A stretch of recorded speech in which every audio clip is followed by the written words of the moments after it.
You are listening to Unscripted Moments, a podcast about propaganda. On this episode, we're chatting about Contest Song, track 11 from the Where Quantity is Job 1 compilation on G7 Welcoming Committee Records. This song is from the original attempt to record Less Talk More Rock, which did not quite go according to plan. If you want to hear the story of the abandoned attempt to record Less Talk More Rock, I highly recommend listening to Chris Hanna's Patreon podcast episode on Refusing to Be a Man, where he goes into the entire fiasco of attempting to record an unwritten record. And you can find that, as always, at patreon.com/JesusHChris. So you might be wondering, where is Keith?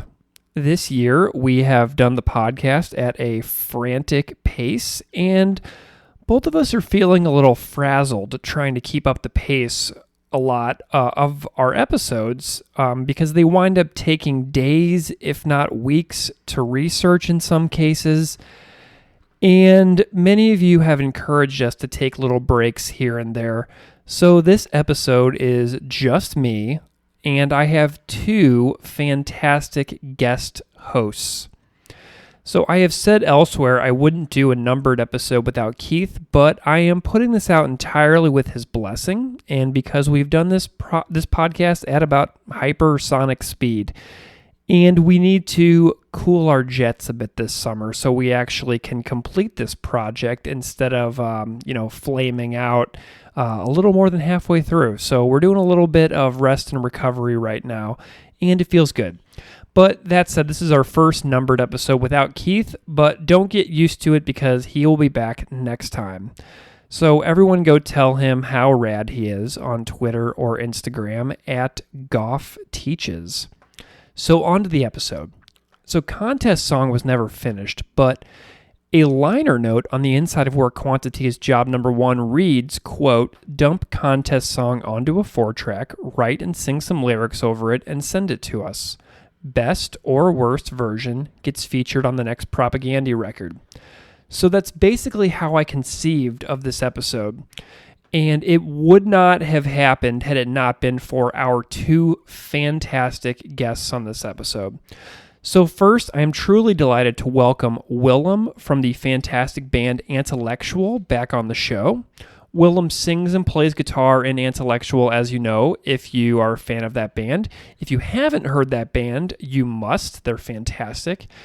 And you may remember Willem from our episode 30 on Mateka Marisaku and Rasekan, for which he also was my guest, and he also recorded an acoustic cover of that song with Ian Leger, the punk cellist, accompanying him. And now Willem is back. And the reason that Willem is here is due solely to our second guest, Matt Milkowski. So a while back, I put out a call on social media to see if anyone was interested in having a crack at writing lyrics and recording vocals over Propaganda's Contest Song. Matt got in touch and notified me that he was writing and recording a demo version of the song, which he renamed Common Threads, which he'll explain on the episode. And he played around with it until he had it in fighting shape, and then he did something totally awesome. He connected with Willem to do a highly polished version and pushed the song to new heights with Willem's vocals on it.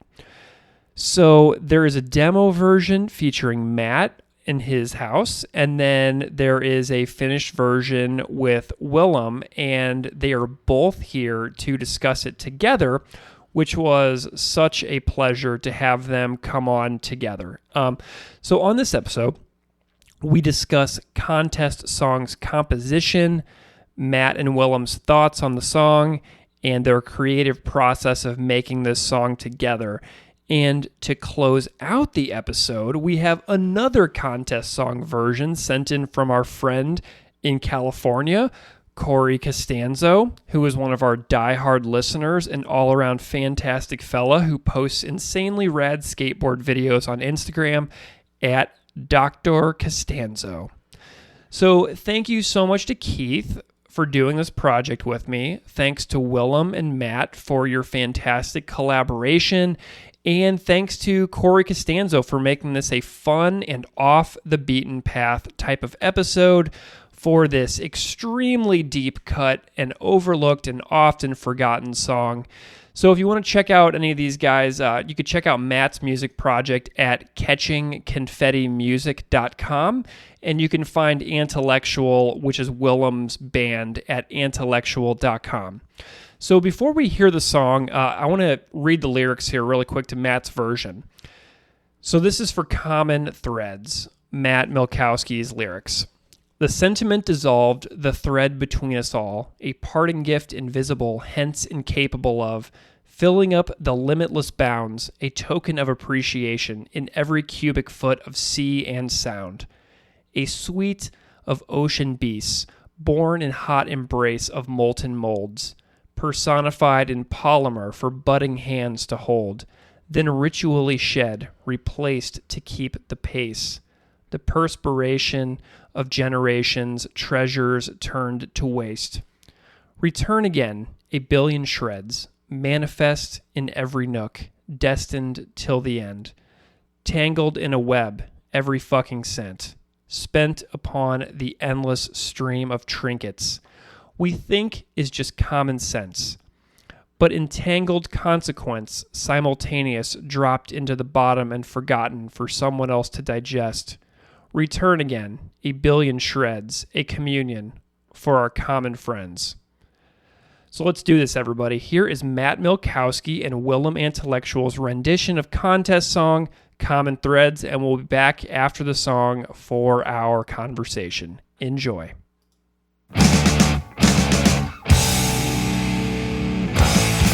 Sediment dissolved, the thread between us all. A parting gift invisible and incapable of filling up the limitless bound. A token of appreciation in every cubic foot of sea. Every cubic foot of sea and sand. Ocean beast, born in hot embrace of molten molds, personified in polymer. Budding heads to hold, full budding heads to hold, and ritually shed, the place to keep the pace. The perspiration of generations, treasures turned to waste. Return again, a billion shreds, manifest in every nook, yes, until the end. Tangled in a web, every fucking cent, spent upon the endless stream of trinkets. We think it's just common sense, but entangled consequence, simultaneous.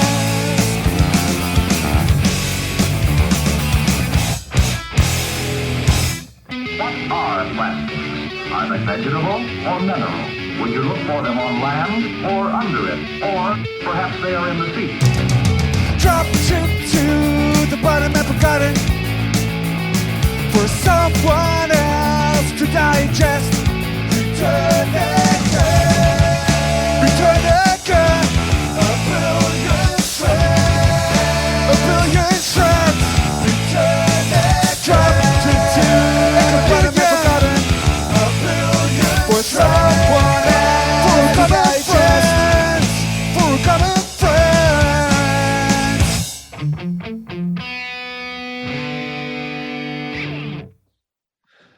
Matt and Willem, welcome to Unscripted Moments, a podcast about propaganda. It's great to have you both here. Hey, yeah, thanks for having me back at least. I think that's a good signer. Yeah. Yeah, and it's an honor to be here. I'm excited. Awesome. So Willem, like you mentioned, it is awesome to have you back on the show after your first appearance last summer for episode 30 of Mataka Marisa Kun Rasi Khan. So listeners will have heard you and I chatting before. And as everybody out there knows who's listened to the show, Willem sings and plays guitar in Intellectual, and we'll get into that. But Matt, since you are the brand new person on this show, can you just go ahead and introduce yourself a little bit to the audience so they can know kind of who you are and what you do in the world? Yeah, for sure. So I'm Matt Mulkowski. I am a teacher in Chicago. I teach at a public high school, primarily drawing and painting. I've been doing that for about a dozen years or so. But of course, I'm also a lifelong serious Propaganda fan as well. Awesome, awesome. Well, Willem, I'm curious how you've been since we last spoke for your previous appearance on the show. How is everything going in your world? What's new with you? What are you working on? Give us the lowdown.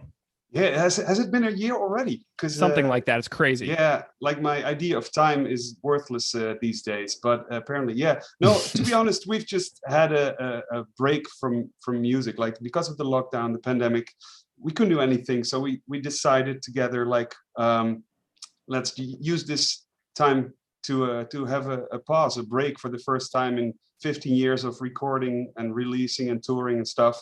So not much has been going on, to be honest, but we recently started rehearsing and doing stuff again, and we're working on shows for the end of the year and next year and stuff. I'm working on some new songs.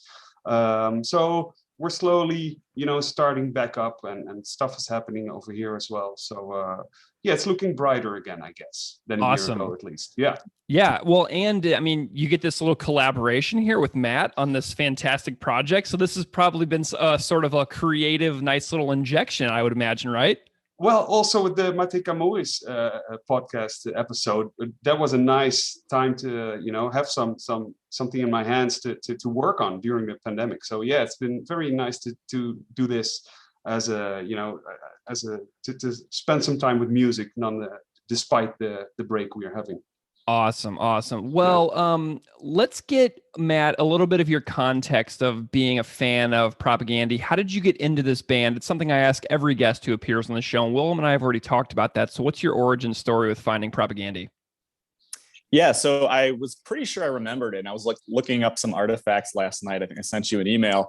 I had the the punk mentor friend that I know some of your other guests have talked about before. Yeah. So for me, it was seventh grade. I just had this one friend. Her name was Claire, and she kind of gave me like the holy first punk mixtape.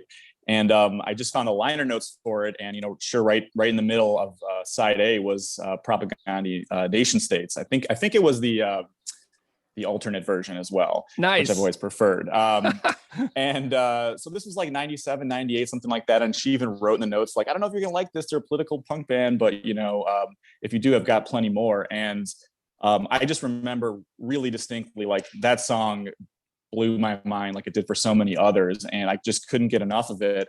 And ever since then, I've just been completely on board with everything they've done. They've completely shaped, my life in terms of my choices about food and politics. And they've just been my favorite band since the beginning. And it's been awesome to see them grow.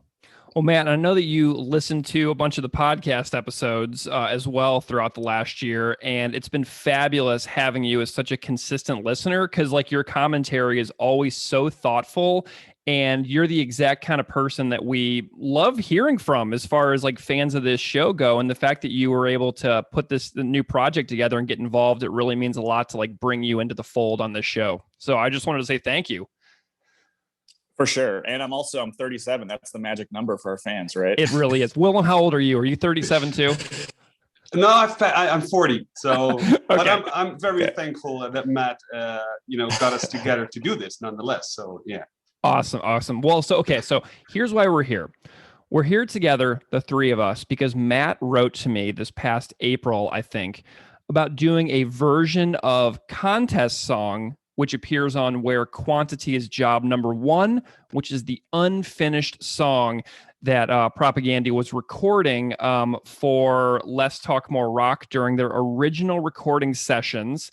And the song went unfinished for the Less Talk More Rock sessions. And it wound up being essentially an abandoned song that the band released as an instrumental. But they also invited fans to, dump it into like a 4-track and do vocals over it. But that was in the 90s. And now recording is so much more straightforward for home recording. And so when I put the call out there for people to do a version of Contest Song, Matt, you jumped right on this thing. And I'm curious about what you remember here about deciding to do this. Give me a timeline of events for how your version of Contest Song got rolling for you. For sure. Well, first of all, I played in a punk band in high school. I've been involved in many music projects since. And I think back then, I maybe took a stab at it, when I was like 17. Unfortunately, I have no evidence of that, but I vaguely remember like thinking about it, pretty seriously. But yeah, once it came up again through your podcast, again, the pandemic times, it's tough to have any creative output. And a lot of my personal projects, take multiple years to finish. And I was just like, man, this is something that I'm capable of doing. And of course, it's something a little nervous about to even get involved with, Propagandy's catalog. But I was like, I could definitely do this. I've got, recording gear in my house. I have experience writing songs. And I was like, all right, it's time to give this another shot. So, I just started listening to the track and really started thinking about, thematically, I kind of wanted something that was, if there's a Venn diagram with three circles, a combination of, my own lived experiences, what I thought Propagandy was interested in back in the 90s, and then what I thought they'd be interested in today. And I was trying to find, something conceptually that landed right in the middle. Fabulous. Okay, so you got this. Like, how did you start putting together a melody on this originally? Like, did you have lyrics laying around, or these brand new lyrics that you wrote? I'm just curious about like the writing process. Like, because a lot of people, when they start writing a song, they'll start with music and then they'll hum over it so they can like kind of dial in the melody and then kind of fit the words into that. How did this process go for you for creating these lyrics and melodies over this demo version? Yeah, I usually do what you described, but for this one, these were brand new lyrics that were pretty much fleshed out first before I got into the melodies. There was a little bit of back and forth. I started kind of recording, a couple lines at a time to see how it felt. But the majority of these lyrics, it kind of came through together pretty quickly in a night. I had just finished a book called Wild Ones, and it sort of discusses a strange relationship we have with animals where they're just completely oversaturated in children's culture, right? Like every children's book, children's clothing, children's toys are just filled with animal tales, and they're sort of held to this, almost mystic level of appreciation. But of course, like in reality, our culture treats them very differently, and that stood out to me because, well, for one, I've got two little ones, and for two, my whole life I came from a family that was very aware of the impact of plastics and buying too many products and what that does, kind of big picture to the environment. So for me, like the lyrics just sort of came through all in one big push, and then it was a matter of just finding the right place for them. And the song's kind of interesting. There's actually a lot of similar chord progressions that repeat. So it was actually, I thought it was not too hard to be flexible with kind of moving things around back and forth. Tell me a little bit, Matt, about how you feel about Propagandy's composition of this song. Say a little bit more about that. What do you like about the music and the performance? Yeah, well, I remember, when I was playing the Quantity of CD nonstop, I never skipped over this one for sure. It's a little bit unusual. There's like that clean break in the middle, with that sort of like, finger picky arpeggiated. Yes, it sounds exactly like that. I break into singing. I'm sorry.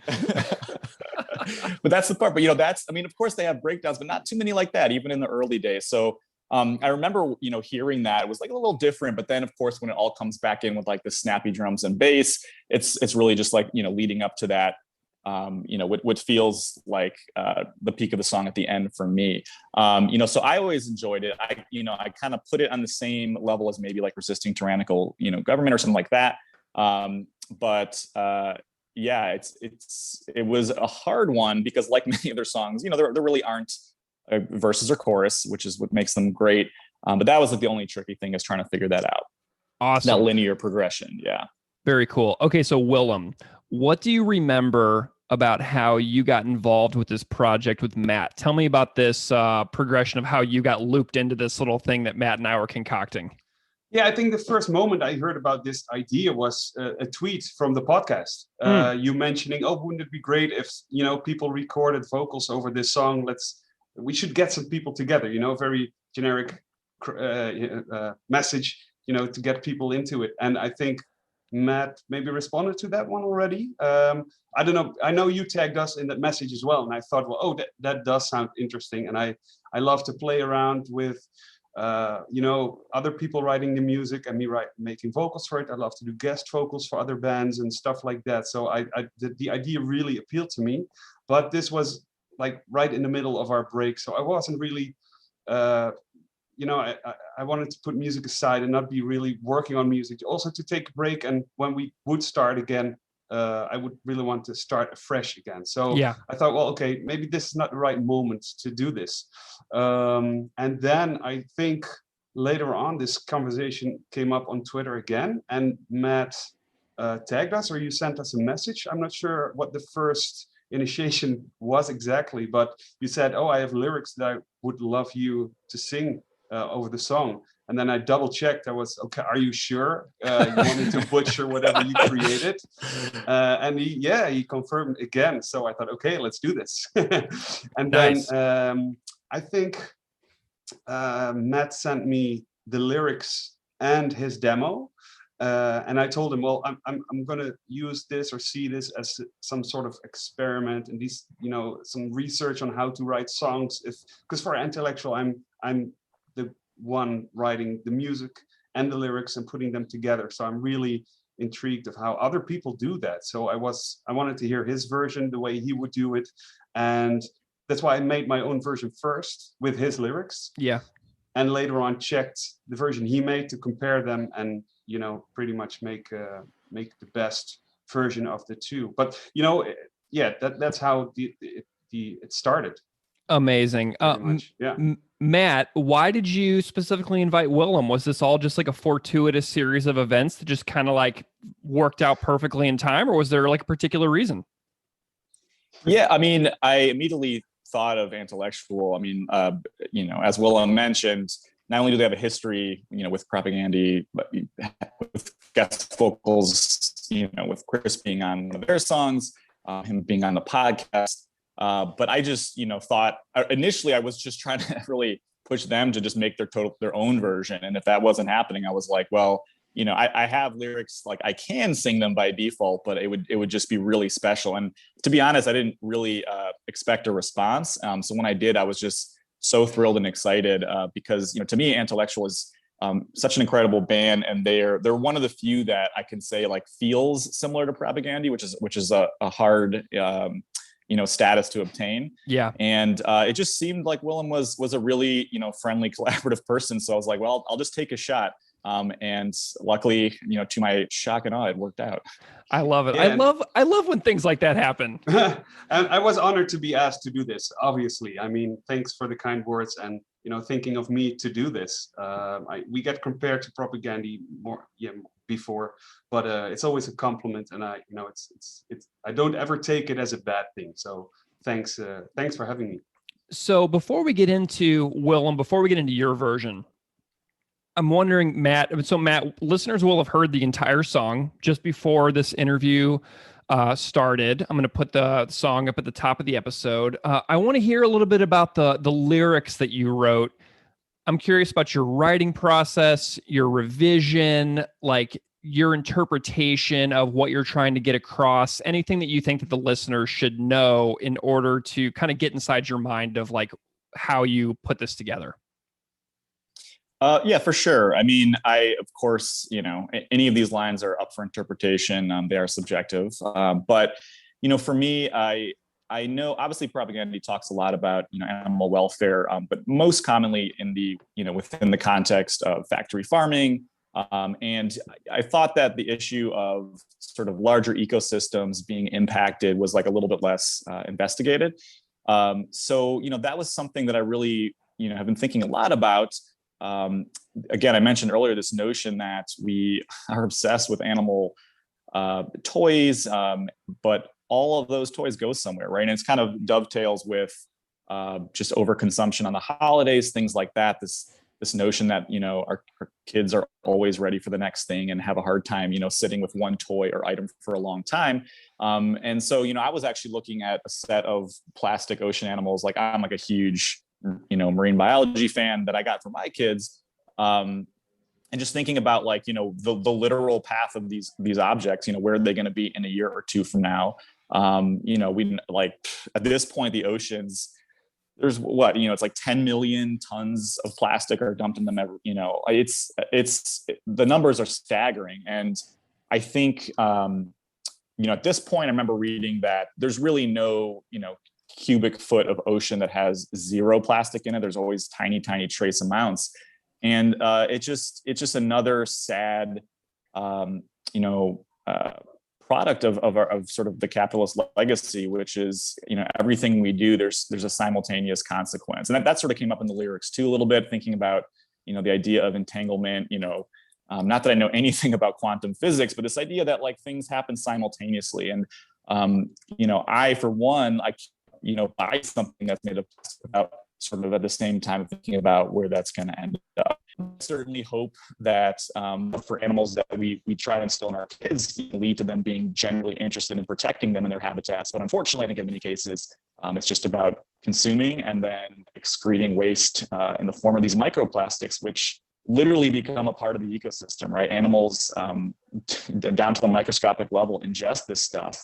And, we don't know too much about how harmful it is, but just the notion that these human-made objects are in every square inch of our ecosystems now. It's invasive and it's destructive and it's sad, So I wanted to address that in some way, shape, or form. So, Matt, whenever you were putting together this song, I'm curious about fitting your words around a song that was abandoned by propaganda in '95. Did you have any sections of the song where it was harder to make the puzzle pieces fit than others? Were there any particularly difficult sections that you had to really kind of sort through and work out? For sure. Again, it was that like clean, middle breakdown part right before sort of the final swing of the song. It obviously felt notably different. At that point, when I was trying some traditional melodies over that part, it felt maybe a little bit too similar to the earlier stuff. So I tried something pretty different on my version that was kind of like more, I don't know, like rappy, shouty over kind of mirroring the rhythm of that part, which was interesting. And, it was certainly different, which I liked kind of setting up for the end. But it also felt not exactly in line with what propaganda probably would have done. It felt a little bit out of touch. That's something Will and I talked about eventually too. And he actually found like a really good solution for that part, which I feel like much better about, and it's much more cohesive. But yeah, that was pretty much the only tricky spot. Everything else seemed to fit pretty well. It was just a matter of, kind of cutting and pasting a few times. So, Willem, Matt just kind of mentioned some of the reworking that had to be done, and he mentions the power of the creative process. Like when you bounce ideas off of another person, you're going to get more brain power on an idea. So it sounds like you may have had an idea about working through a challenging portion of the song, and I'm wondering about your creative process on taking what Matt did and then sort of making it your own, what parts you changed and how you worked through that to make it, to bring it over the finish line. Yeah. As I said, I didn't listen to his version before I started working on my own. Interesting. So I really wanted to start from scratch, even though, of course, the lyrics were written by him. So it wasn't completely from scratch. But it was a lot of fun to do and then compare the two versions. And I really liked Matt's version as well. And also the rap shouty part in the bridge. That was really fun. But I also had the idea to try to make it sound as if propaganda could have written it back in the day. I mean, obviously I can't write it as well or as nice or as good as them, but I tried my best and try to reach that level or that way of working. And I think that I did some. I think Chris in the pre-2000 songs, he sings a bit lower. Like he started singing higher after like Today's Empires and later on. So I kept the vocal range a bit lower. I tried to keep the words short because I think that's a bit snotty, That's the way they sound on How to Clean and Less Talk More Rock. And for the mixing, I told like Nico van Montfort, he works with us a lot on previous albums and stuff, and he lives close by in the same city, so it's always nice to work with him. And I said, like, don't put in too much effort, make it sound 90s, make it sound a bit raw, a bit unpolished. Don't use auto-tune, I'd say, and no heavy mixing or heavy digital effects or stuff on it. Just make it sound like it was produced by Fat Mike in 1990, whatever it was. But I mean, try to match the music and the vocals. So that was really interesting. And I think, I took some, I think in the end it's a balance between the version Matt recorded and my own version. And I really liked the way he did the first verse, for instance. And because I recorded a demo and sent it to him, and I said, well, this is how I did it. Now I'm going to check your version. And I think the final version, I recorded a different way for the first verse. And I changed some harmonics because I really liked the way he did it in the last chorus. And we also added one of the samples that he included in his version. So I think it's a best of both worlds for sure. Yeah, and I really love the way of working on this way. Willem, tell me about the parts where you harmonize with yourself. How many vocal tracks did you get going on those sort of like those kind of like group gang vocal kind of sections? Ooh, good question. I think like everything is doubled. Like the lead is like a loud first lead, and then there's a second channel really quiet underneath. So everything is double. But I think for the good question. I don't know the tracks, but I think in total it's like 15 or so. Like amazing. Like, but then 2 for the lead, 2 for the backings. There's some overlap in the lead, so you need 4 tracks to have that. So you're already at 8 tracks. And then for the bigger choruses, it's like 8 more tracks, I guess. So 15, 16, I'm somewhere in that range, I guess. Yeah, but when you go digital, you can easily do that. And I think it doesn't make it sound digital because it's also the way they recorded it back in the day with double leads and stuff, and analogical. But doing it digitally now this way makes it easier. And for me, able to do it from home or from our rehearsal space and still maintain hopefully that 90s kind of vibe, I guess. I hope. I love it. That is so cool. Is there anything, Willem, that you really appreciate about the band's performance on this particular track, like with Chris and John and Jord? Is there anything that really stands out to you musically? I mean, obviously it's Propaganda, so it's fantastic. But I'm curious if there's anything that you really specifically like about this one.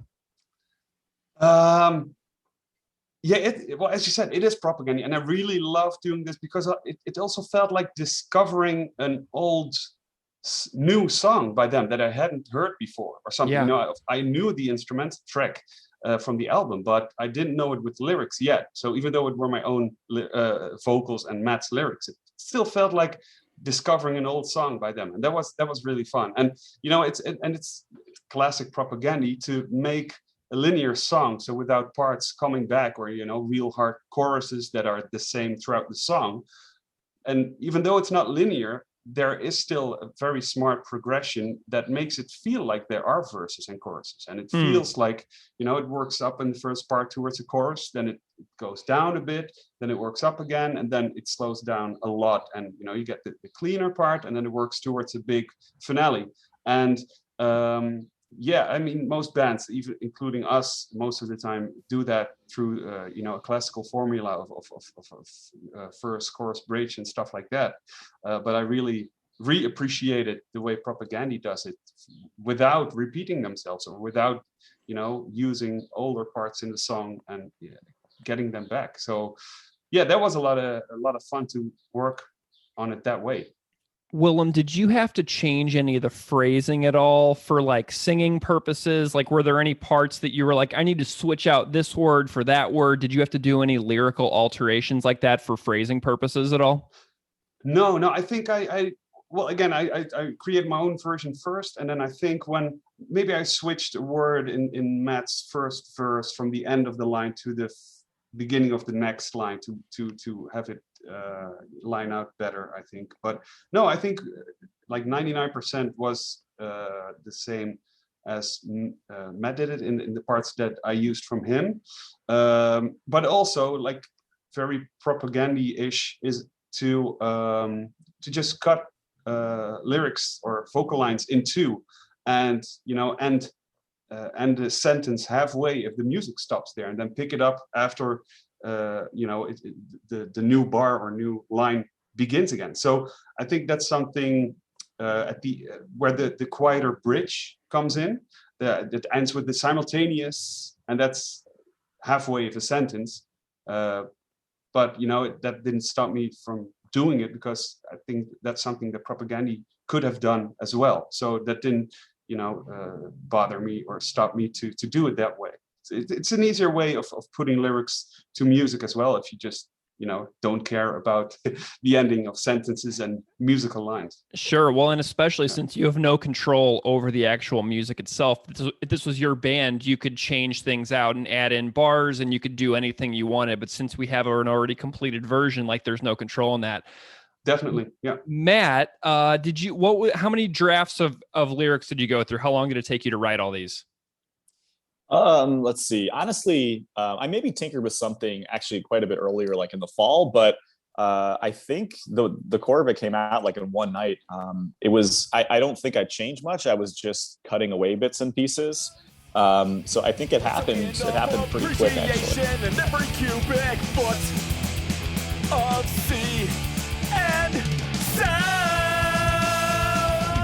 What are plastics? Are they vegetable or mineral? Would you look for them on land or under it? Or perhaps they are in the sea? A suite of ocean beasts, born in hot embrace.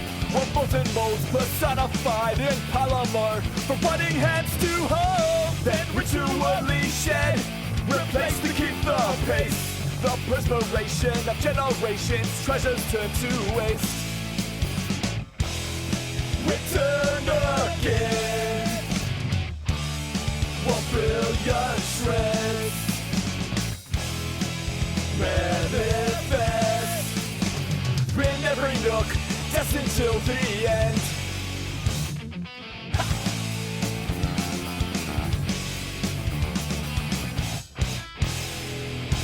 A long way out in the deep blue sea, there lived a fish. The most beautiful fish in the entire ocean. Tangled in the web, every fucking set. Spin upon the endless stream of trinkets. We think it's just common sense, but entangled consequence. Simultaneous, dropped to the bottom and forgotten for someone else to digest. Ha! Return again, 1 billion shreds. What communion for our Awesome. Well, I am just delighted with hearing about this process between you two. I'm such a huge fan of people becoming friends because of like podcasts and things like that. I think that it's so wonderful. I always say on Twitter that podcast friends are real friends. So I'm just delighted to see this collaboration take shape between the two of you. I think it's fantastic. And, Matt, I'm just curious, since this is your first time here, if you have any other crazy propaganda story or anything like that you wanted to tell before we sign off today. It's tough to pin one down. I've seen them a bunch. Like I definitely, in general, I know when Victory Lap came out, that was just so important for me. It was a really rough time for a lot of us. And I just remember like very distinctly the first time hearing Cop Just Out of Frame, in my car driving and just bawling. I had some other, Twitter friends who had a similar reaction. That album, which is I think my favorite album, was just exactly what I needed, and it felt like a life raft for me. But another one I'll share. When I was in my high school band, we went on a dinky little tour. I think we're actually down in St. Louis. Nice. That's where you're from, right? Yep, yeah, sure is. There. And we were at some like community center, and it was just like a bunch of high school kids who didn't know who we were. Like, or I shouldn't say a bunch, very few. But we covered, you know, which maybe regrettably now, but we covered Haile Selassie, and everyone I just remember was like eyeballing us, like all the kids that were there were like, what? And but the one like older, and by older he might have been, I don't know, 25, sound guy who was just sitting there like drinking a beer the whole time doing nothing. When we had that cover, he just like stood up and had the metal sign and like totally reacted. But you know, I remember that was like the first time interacting with somebody else, and we chatted after who just like loved this band. And yeah, their impact is so widespread and so important. You know, it's after a show, it's just like I want to talk to them, but I don't even know what to say. You know, it's a little strange being, you know, this far along in your life and still, you know, loving, you know, a band and a creative output like this in such a serene and sublime way. And I'm just so grateful that they exist, because yeah, they've really shaped who I am. I'm just appreciative, man. Well, Matt, you know, I completely agree. Same And here. yeah, so, and Willem, where can people find you if they want to check out the band? And also if you have any touring coming up in the future that you'd like to sort of preview, if there's anything band related news that you want to share, tell the audience. Yeah, we're on Facebook, Instagram, YouTube.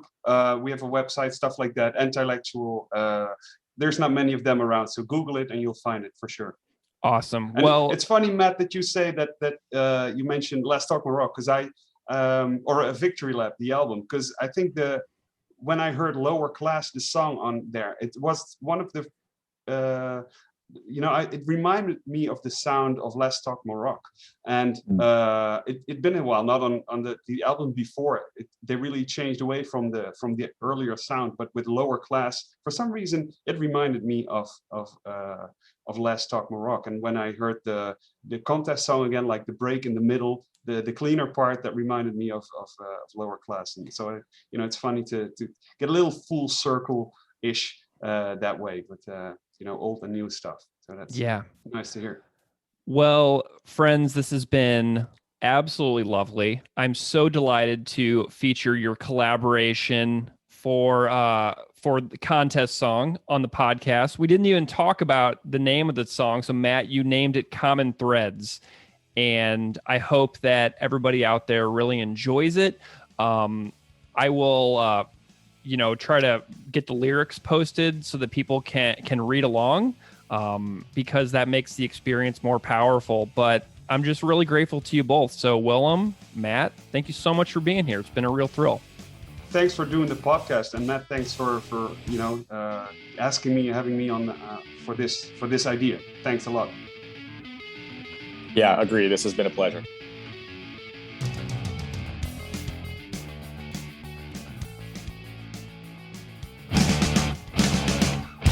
So you wanna know how to clean everything? You can start by sticking the fucking flag up your goddamn ass, you son of a bitch. Meanwhile, I've been squatting by myself in a backroads drainage ditch, so don't laugh no dance or play. Cause we have got some bread to bake, and we forget that I said you should fill the gap, because 20 years later I'll regret saying that. At chest bomb picnics, they fail to serve as unwrapped gifts.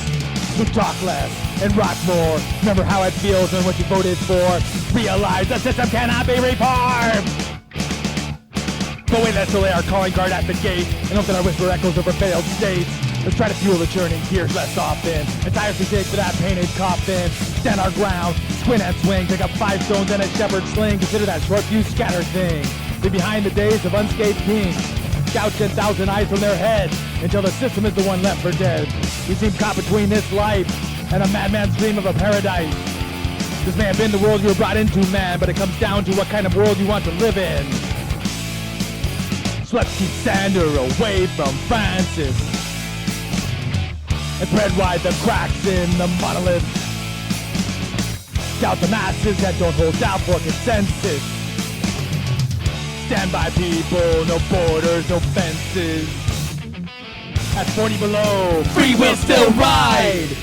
But if all our fears collide. Cue the carousel calliope.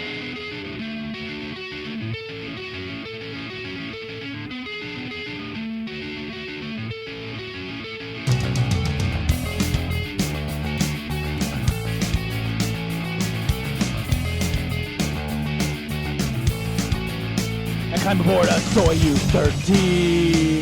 Soyuz 13. Straight sandwich between. Sandwich between. Descartes and Tartu. Wait, what? Fighting over the bigger fucking stew. Cheezo Pete's. All that, and I couldn't figure out how to squeeze in Motor League.